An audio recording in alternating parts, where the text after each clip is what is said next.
Welcome to Ek Balam, and so far this is a really nice site. I like it because there's not nearly as many people as there were at Chichen Itza, and one of my favorite parts about it is you can still climb it.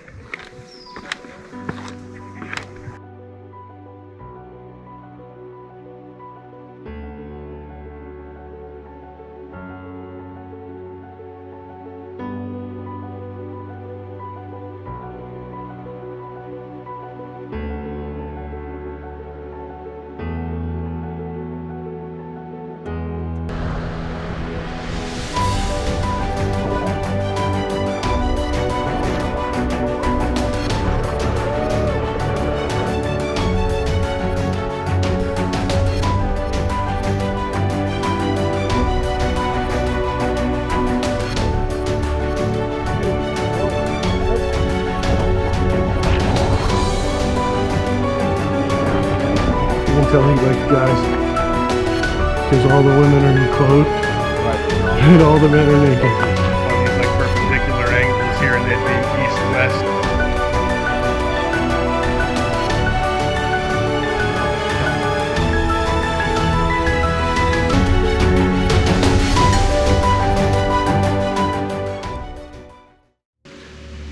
Ek Balam was awesome. I loved how as soon as we entered and paid our fee, we walked right on the natural sock bays that the Maya would have walked on a long time ago, and there wasn't like anyone there. And that peacefulness was amazing.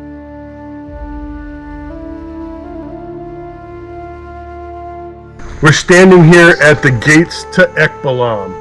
Ek Balam was a major Yucatan power in the late Classic period, which would be about 800 to 1000 current era. And there were walls, and these walls, the entrances to these walls are very strategic and defensive. However, most people believe that they were only ceremonial, and they base that on the fact that they go out into cardinal directions. But I would suggest, and others have suggested before me, that these are in fact defensive. The argument against is that they only stood to about 2 meters tall when they were first made, and people say that that wasn't tall enough to be defensive. But I would suggest that these are built at about the same time as the walls at Chichen Itza, and Chichen Itza becomes a power as this starts to collapse. And so the odds of there being warring factions here, and that eventually leading to all the little walls that we'll see as we go in here, seems like every time they retreated they built another wall and built another wall until eventually they were probably overrun by the Itza Maya. And so let's go in, we'll check out some more. Hopefully we'll see some of these smaller walls, and I'll point them out to you as we go along. So you walk into Ek Balam, and we pass these walls that are no longer standing, and everything just seems to open up, and you see all this beautiful architecture, and it really is full of surprises. What didn't surprise me was the use of the corbelled arch in the gates and in all of the interior spaces. That's something that the Maya would do regularly.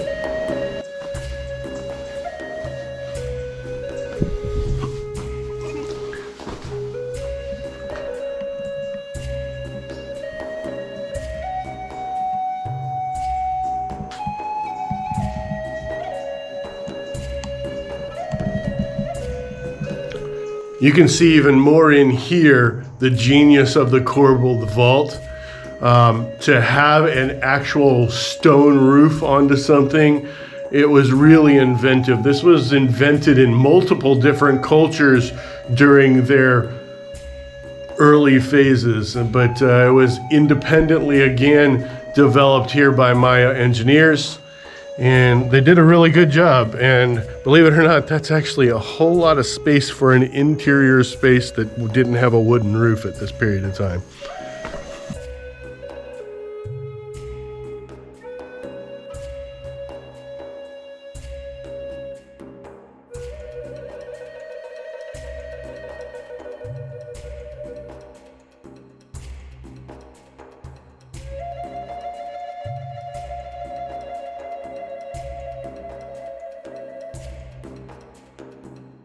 We came around the corner and we saw the main structure. And this is really cool because it's actually one of the longest structures in the Maya culture. And what I really liked about it was that there weren't any of the ropes or markers or anything in front of the stairs, so you were actually still able to climb it, which was awesome. And I will say I was very grateful to be able to climb the smaller temples before making my way to that big boy at the end, because I needed the practice.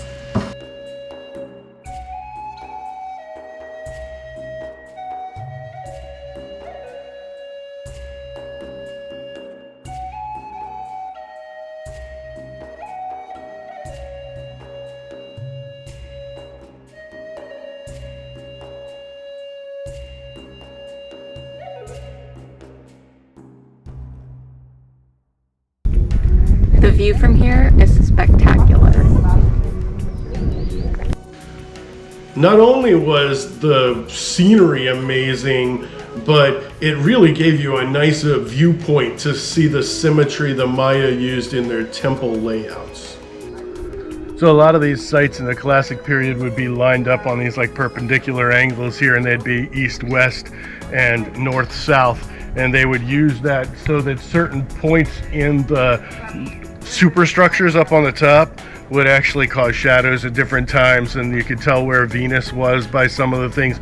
So they'd use even the temple areas like this as essentially an astronomical clock so that they could keep track of important dates in the Maya history.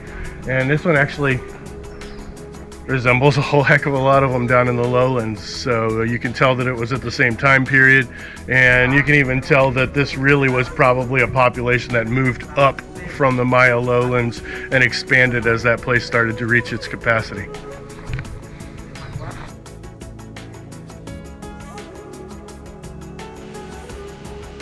After we got done looking at the awesome views from up on top of those structures, we climbed down, went around the corner, and then we saw the ball court. And this is much more typical for the Maya ball courts. So just behind the small ceremonial complex that we had here, you have a ball court. And this is more what I'm used to when you find a ball court in the lowlands. Much smaller. A lot of them have been better reconstructed, and we'll actually have the circle there where you see it collapsed out. This is a relatively newly dug site. I mean, considering that it was the second half of the 20th century that they even started doing digs out here, maybe even as late as the 80s. And so it had a lot of time for looters to pick over it, so a lot of the things that maybe they could have fetched money for, they possibly did. And I would assume that since they don't have a ring up here, they either didn't reconstruct it or they just didn't find it. After the ball court, we walked over to El Torre, and it was absolutely magnificent.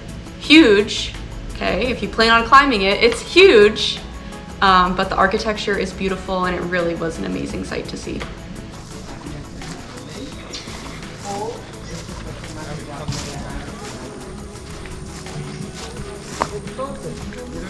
This one's steeper. You don't have to come if you're uncomfortable. Yeah, I think I'm gonna hang out here.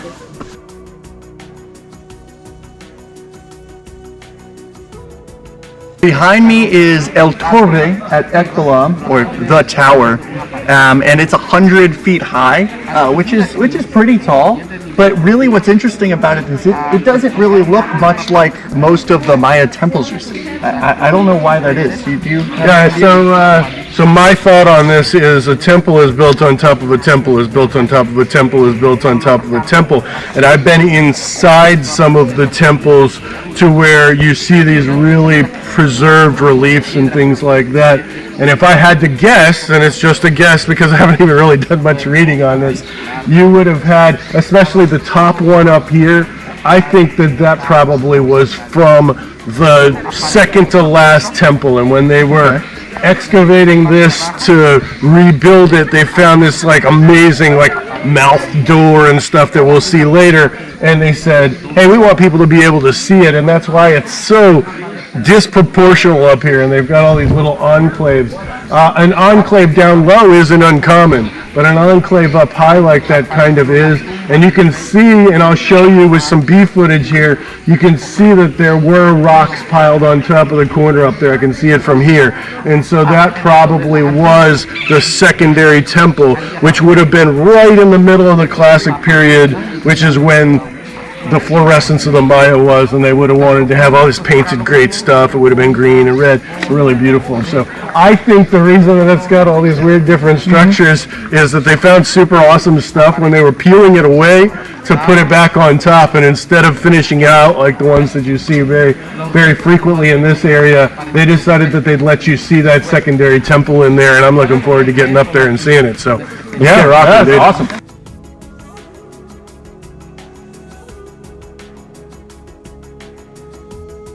If you are deathly afraid of heights, or you just don't have the physical ability to climb up this really steep staircase, there is some nice plasterwork down on the bottom, so you can see a small portion of what you would see when you climb up to the top.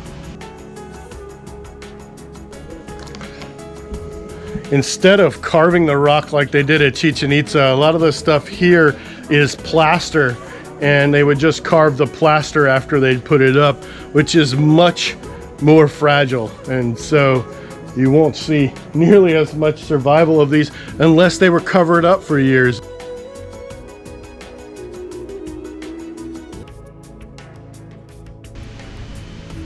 But I will say, if you can climb it, because it was just awesome.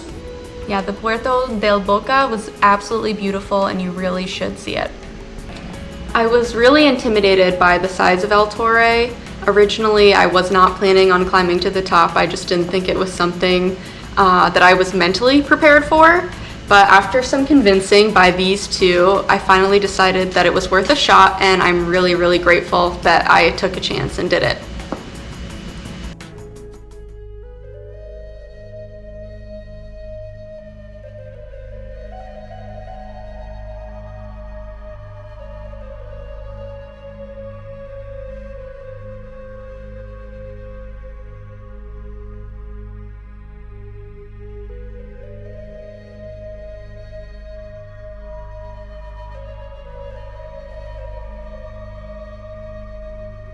So what's really amazing about this ruin in particular is the level of preservation and the quality of any restoration projects that were done here.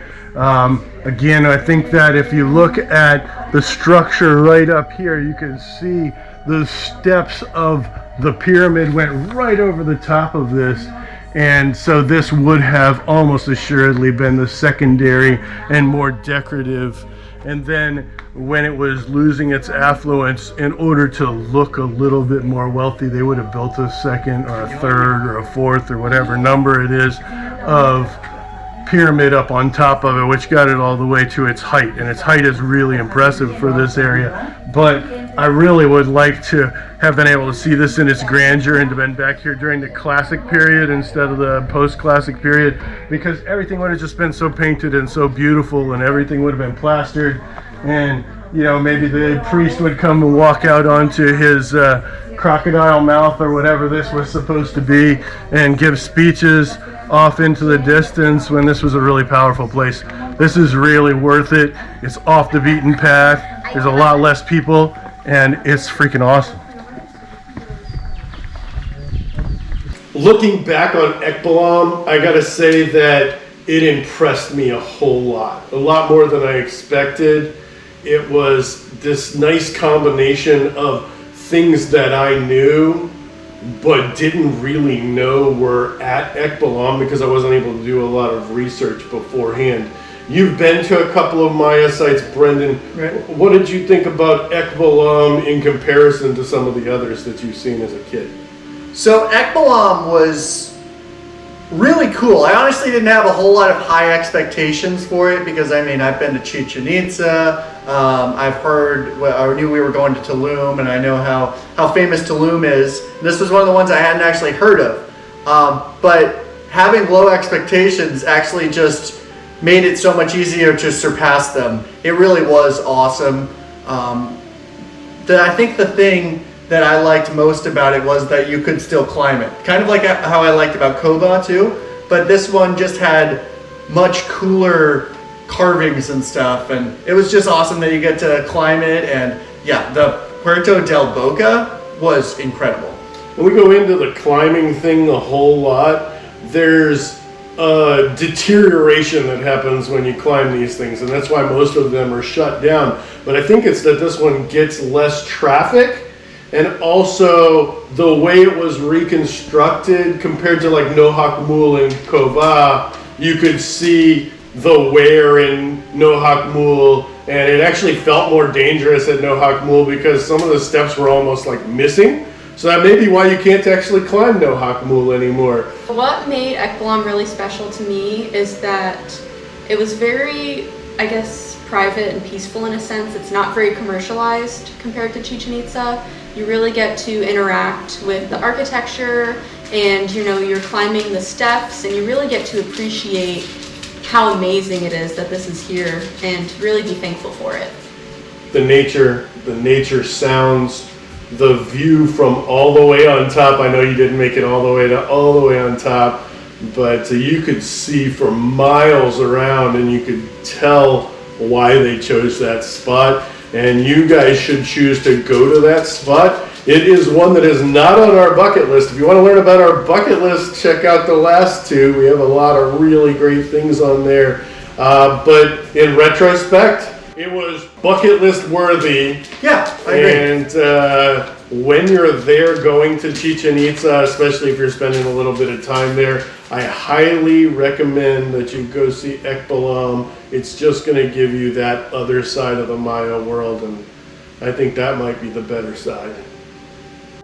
I was really hyped to be able to go on this trip with them. They go everywhere without me because I'm in law school, so I have no life. But it was such an amazing experience, and I'm really grateful to you guys for it. I'm so glad that you got to go too. And if you guys want to keep on going with us on our journey, so to speak, like and subscribe below so you never miss a beat. And as always, find yourself on a journey.